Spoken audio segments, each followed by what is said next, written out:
Ito na po mga ka-farming, nanganak na po yung ating bower. Yan, maingay nga lang kasi umuulan, umiinit, umuulan. Katapos lang umulan, basang-basa dyan, no? Basang-basa. Katapos lang manganak ng ating kambing.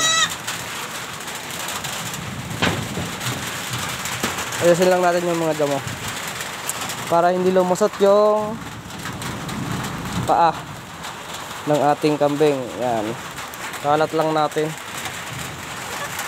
At ang susunod ito, under observation anytime din kasi sabay silang nag-hit. Nauna pa nga ito na nasampahan, baka mamayang gabi rin ay manganak din tong isa na to. Titignan natin. Mamayang gabi baka manganak din tong isa. Pero ngayon ito muna. Nauna si Inday manganak. Ayan, itong ginagawa ko ay hinaharangan ko ng damo para hindi lumusot yung paa niya. Ayan.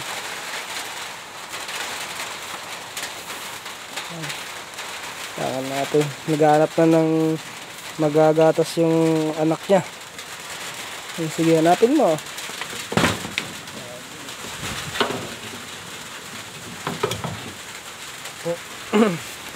Yan ang kanyang anak. Paano ba natin video ang ganyan? Yan, o. Buksan natin ang mahiwagang pinto. Yan. Ito po ang kanyang anak. Bagong panganak. Ang laki.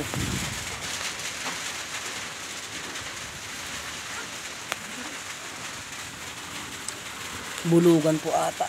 Nako, bulog nga. Bulog po ang ating kambing. Isang bulog. Hindi naging babae. Di bale mga ka-farming, okay lang yan. Nahanap niya yung ano. Hindi ko na binidyohan at tinulungan ko siya kanina. Nahirapan siyang nanganak. As in talagang nahirapan siya. Ayun, natukol yung ano. Malaki yung milk bag ng ating kambing. Hindi ko na binidyohan na yung paano ilabas yung anak niya kasi nag-yellow dollar sign. So tinapos ko munang manganak at ito, binidyohan ko na lang ng ganito. Yan po. Naghahanap na lang magagatas yung anak niya. Wakas naman, salamat sa Diyos at nakaraos din. Pero sobrang laki, ako nga ay nahirapan akong ilabas yung kanyang anak. Inaasahan ko na traditional talaga yung ilalabas niyang gawa nga ng yung tatay naman ng yung bulugan naman natin is traditional talaga. Ay, ito traditional din ng iaanak niya, traditional. Kasi mga traditional din naman sila eh.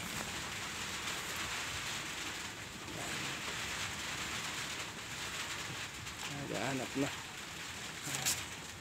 So, baling tatlong inahin na ang nanganak sa atin. At ito, red bower. Ito ang susunod. 16. Medyo matagal pa, ilang araw pa.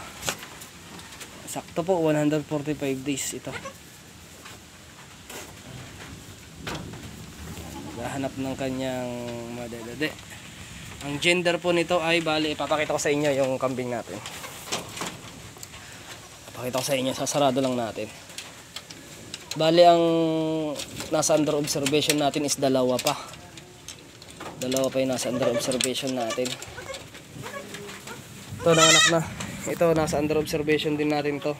Anytime pwede na tong manganak. Pero ito sa 16 pa natin to under observation kasi 14 pa lang ngayon. So sa 16 pa ito. Ito naman, bali itong aabangan natin, yung isa na yan.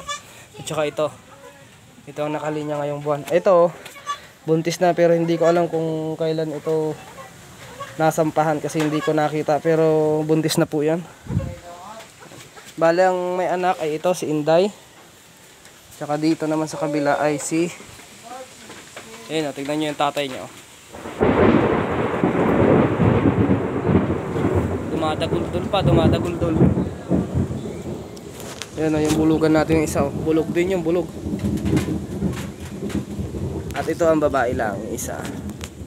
Babae yung isa, babae. Mga gwapo. Ito ibalahin nito, Anglo ang tatay nito, Anglo. Anglo ang tatay niyan. Pero ito, si Tubal ang tatay niyan. Ayan o. Babae. Laki na. Malaki na. Ayun ang tatay nila.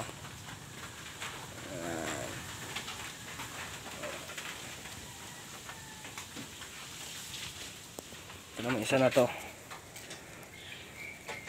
Ito anytime din pwede na rin tong mga anak. Isa na to. Pwede ng mga anak anytime.